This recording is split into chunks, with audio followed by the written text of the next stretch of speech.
Hi, in this video, I want to show you two interesting problems on polynomials that will teach you or expose you to certain different concepts.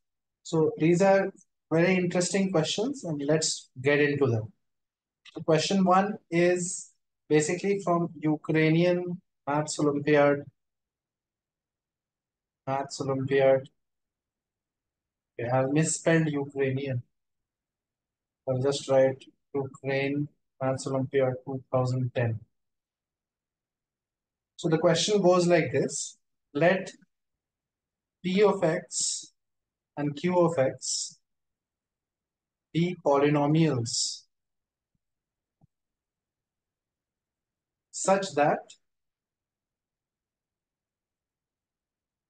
P of x cube plus Q of x is equal to P of x plus x power 5 Q of x for all x belonging to real.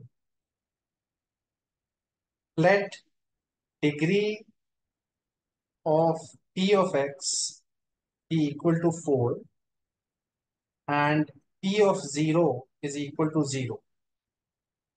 We have to prove that all the non-zero roots of P of x lie on the unit circle.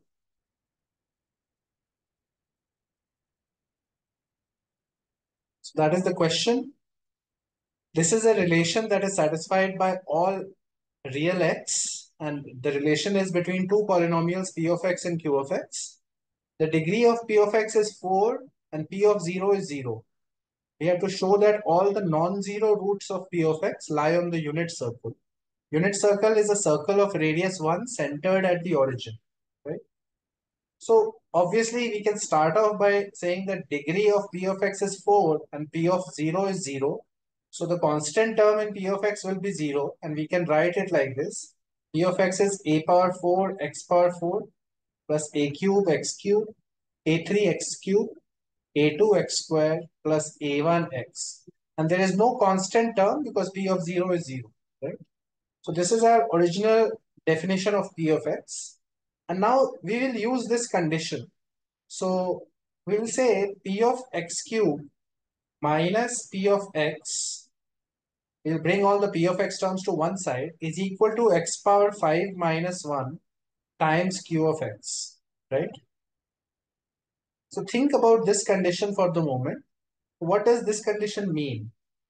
This means that P of x cube minus P of x is divisible by x power 5 minus 1, right? That is a direct implication from this because it is equal to the product of x power 5 minus 1 and Q of x, right? So let's go to the next screen and try to figure out what P of x cube minus P of x is.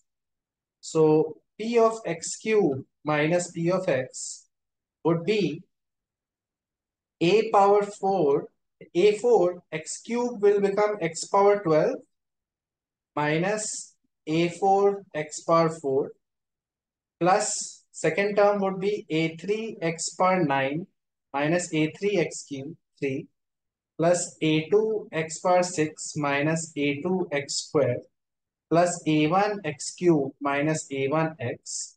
So basically this is becoming a power 4 x power 12 minus x power 4 plus a3 x power 9 minus x power 3 plus a2 x power 6 minus x square plus a1 x cube minus x. And we know that this P of x cube minus P of x, this whole thing is divisible by x power 5 minus 1, right? So think about what will happen if I divide each of these expressions by x power 5 minus 1. This is similar to number theory when we take a number mod another number. So what you can check easily that x power 12 minus x power 4, if you divide by x power 5 minus 1, you will get x power 7 here. In the quotient, you will get x power 7.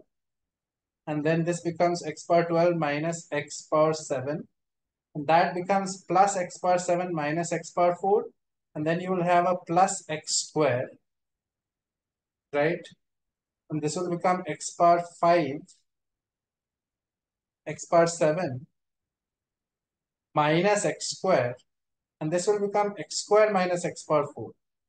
So basically, what I can say is that when you divide x power 12 minus x power 4, you get this as the quotient and this as the remainder, right? So we are able to write x power 12 minus x power 4 is equal to x power 7 plus x squared times x power 5 minus 1 plus the remainder, which is x squared minus x power 4. So just like we do in number theory, we can say that x power 12 minus x power 4 is congruent to x squared minus x power 4 modulo x power 5 minus 1, right? These two statements are equivalent. We are saying that when you divide x power 12 minus x power 4 with x power 5 minus 1, we get x square minus x power 4 as the remainder, right? So we are establishing this congruency. Similarly, you can also show that x power 9 minus x power 3 is congruent to x power 4 minus x power 3, which is the remainder when you divide it by x power 5 minus 1.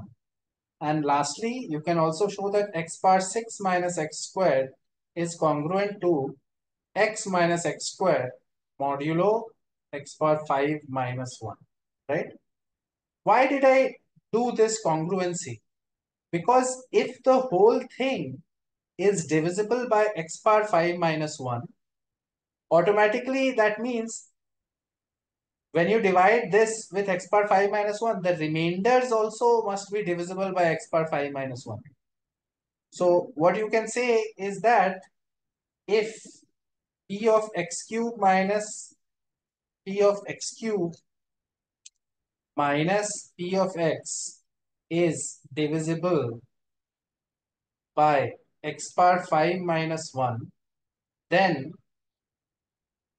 we can write a4 x12 minus x power 4 plus a3 x9 minus x9 minus x3 plus a2 x6 minus x square plus a1 x cube minus x is divisible by x power 5 minus 1, and that implies that a4, and what is the, this is congruent to what? This is congruent to x square minus x4, and the second term x power 9 minus x power 3 was congruent to x4 minus x3, and the third term was congruent to x minus x square, and the last term has degree lower than 5, so it is going to remain as it is. So this polynomial must also be divisible by x power 5 minus 1. Must be divisible by x power 5 minus 1. Otherwise, if this is not divisible by x power 5 minus 1, then you will not be able to perfectly divide the original polynomial with this. Think about it. You should be able to figure this out. So basically, if we rewrite this polynomial now, we can write it as a3 minus a4.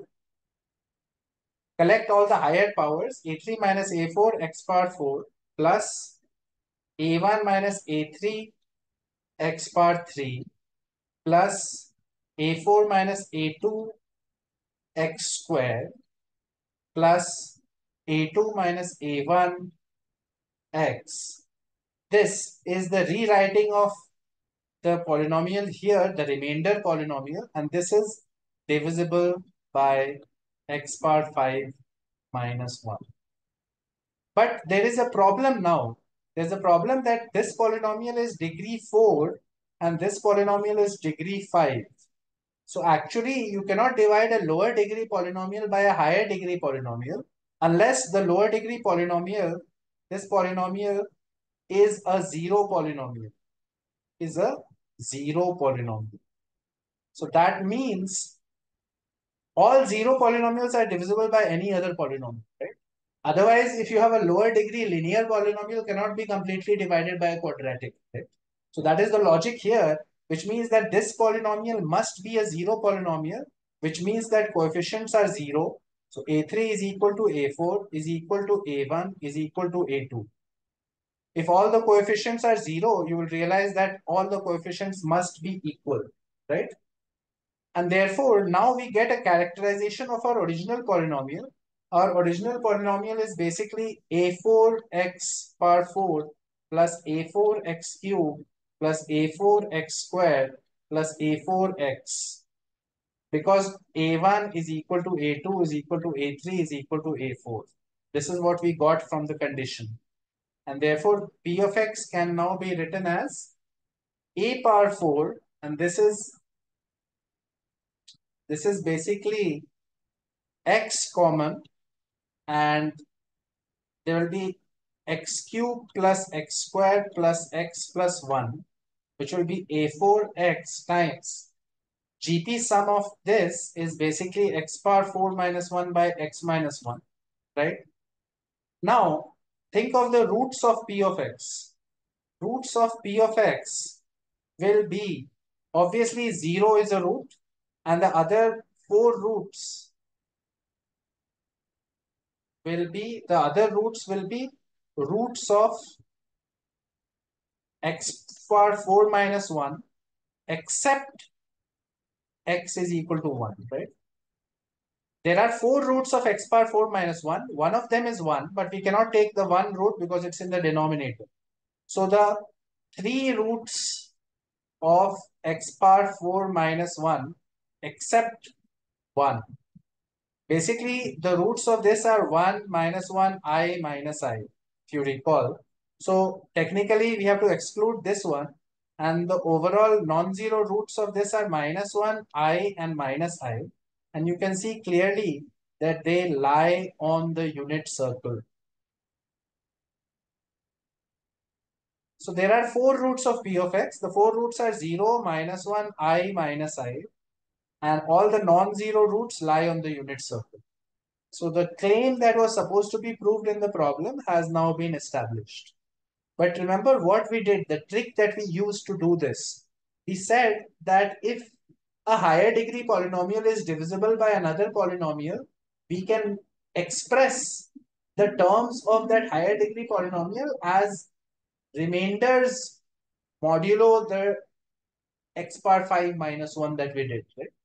So the remainder polynomial must also be divisible by x power 5 minus 1. And then we got the idea that the final remainder polynomial had degree 4, whereas the x power 5 minus 1 is degree 5. And therefore, the remainder polynomial must actually be a zero polynomial, from which we got a1 is equal to a2 is equal to a3 is equal to a4.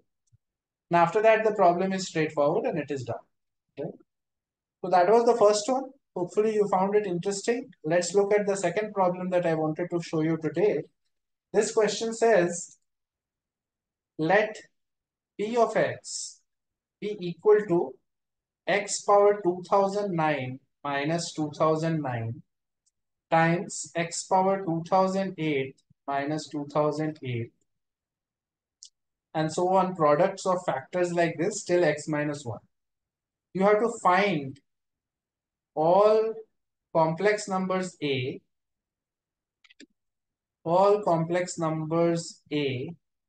such that p of x is divisible by x minus a whole square, right? Okay, so p of x is a product of factors like this. The factors look like this, x power k minus k, right? Now let's think of all the roots of this polynomial, right? So the roots of this polynomial, roots of x power k minus k, will be k equally spaced points lying on a circle with center 0, 0 and radius k power 1 by k, right? This is standard theory of roots of unity. So x bar k is equal to k. The way we do it is, this is k times 1, and 1 can be written as e power I 2 pi, and you can write, you can even write it as 2m pi. So you can say x bar k is equal to k e power I 2m pi, and x will be equal to k power 1 by k e power I 2m pi by k, and m goes from 0 to k minus 1. So the roots will be k power 1 by k e power 0, k power 1 by k e power 2 pi by k power 1 by k e power 4 pi by k, and so on till k power 1 by k e power I. This is all e power I by the way, and e power I 2 times k minus 1 pi by k. You will realize that all of these roots, k roots, are k different points on the circle with center 0, 0 and radius k power 1 by k. Right? Okay, so once we understand that, we know that each of these terms, x power k minus k, can be written as factors like this: x minus e power I into 0. Technically, I'll just write it as 1. This is the real root, x minus k power 1 by k times 1.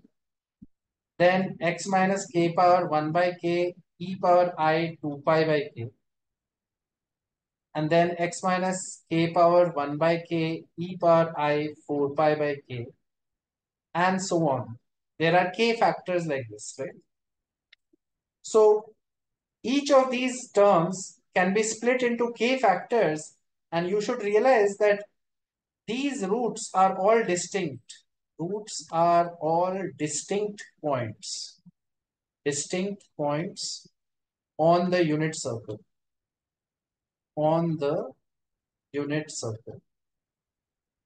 Now, we will say that if p of x is divisible by x minus a whole square, if p of x is divisible by x minus a whole square, then it must have a double root at a, right? Must have a double root at a. Correct? So basically, a must be a root of two different factors, right? Two different factors. Because there is no repetition in one single factor, there is no repetition at any time that is happening. These are all k distinct points. So you must have something like this: x bar k1 minus k1 has a root a. If it has a root a, it will have a factor of x minus a. And some other term, x bar k2 minus k2, also must have a factor x minus a. Right? Only then can you say that px will be divisible by x minus a whole square. Two of these must have a common factor x minus a, right? Because inside a single term x bar k minus k, you will never get a repeated root, right? So therefore, now the question has become, can we find two different factors that have a common root, right? So we will rewrite the question now like this: there exist m and n, two numbers with 1 is less than equal to m is less than n is less than equal to 2009, such that x power m minus n and x power n minus n have a common root. And that common root must be the a common root that we are talking about, right? So if they have a common root, we have already understood that the roots lie on circles of radius m power m1 by m and n power 1 by n. Right? If they have a common root, the circles must have same radius. Must have same radius. The roots cannot be common if the two circles are of different sizes, right? So circles must have same radius. So we have to look for places where m power 1 by m and n power 1 by n will match, right? The analysis of this is pretty easy if you look at the function f of x is equal to x power 1 by x. This function, if you take its derivative, this function is going to look like this. F dash x is equal to f of x times 1 minus ln x by x. How do I get that? This is an example of logarithmic derivative. So log f of x is equal to 1 by x log x, basically. And when you differentiate 1 by f of x times f dash x, and differentiate here also log x by x. So the derivative of this would be minus 1 by x square log x plus 1 by x square. So this is clearly 1 by x square 1 minus log x. And we have f dash x is equal to, okay, so here I have to write 1 by x square. So we are getting f dash x is equal to fx times 1 minus log x by x square, right? This is what we are getting. F dash x is this. And now you have to realize that f of x is always positive when f of x is always positive for, because f of x was x power 1 by x and the inputs, right? This part is positive. This is an exponent, so it will be positive. And we are going to check the increasing and decreasing nature of this function. So the decreasing and increasing nature depends on the sign of the derivative. So it depends on 1 minus log x. So when x is greater than e, f dash x is less than 0. When x is less than e, f dash x is greater than 0, right? So the function is increasing till e, and then after that it is decreasing, right? So obviously that means that the two values where m power 1 by m and n power 1 by n can be equal must be on either side of e, right? So that one side you are increasing and then you are decreasing. You cannot be on the same side of e. You cannot be less than e or greater than e, both of them, right? So what we have concluded from the nature of the function is that m is less than e is less than n. They have to be on opposite sides of e, and we had the following condition for m and n. We had 1 is less than m, less than n, less than equal to 2009. So now since e value is 2.71828, m can only be 1 or 2. These are the only two integer values, and n can be 3, 4, and so on, right? Now, if you check, there is no solution for m is equal to 1. No solution for m is equal to 1 because n power 1 by m will be 1, but n power 1 by n is greater than equal to 3 power 1 by 3, which is always greater than 1. So there is no solution for that. But if you took m is equal to 2, you are getting a circle is radius n power 1 by m, so which is 2 power 1 by 2, or basically root 2. And on the other side, you could have possible radiuses 3 power 1 by 3, 4 power 1 by 4, and so on. But you can see clearly that 4 power 1 by 4 is actually 2 power 1 by 2. Basically, it is root. So we are getting one particular case where n is 2 and n is 4 when the two circles will have the same radius, right? So the factors will be x square minus 2 and x power 4 minus 4, and they will have a common root x minus a. Here the common root is a, which is plus minus root 2.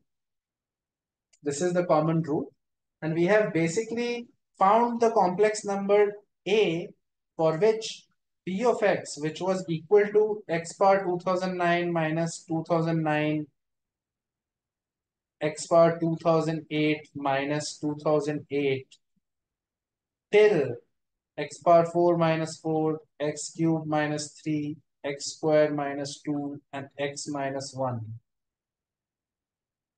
This has a factor.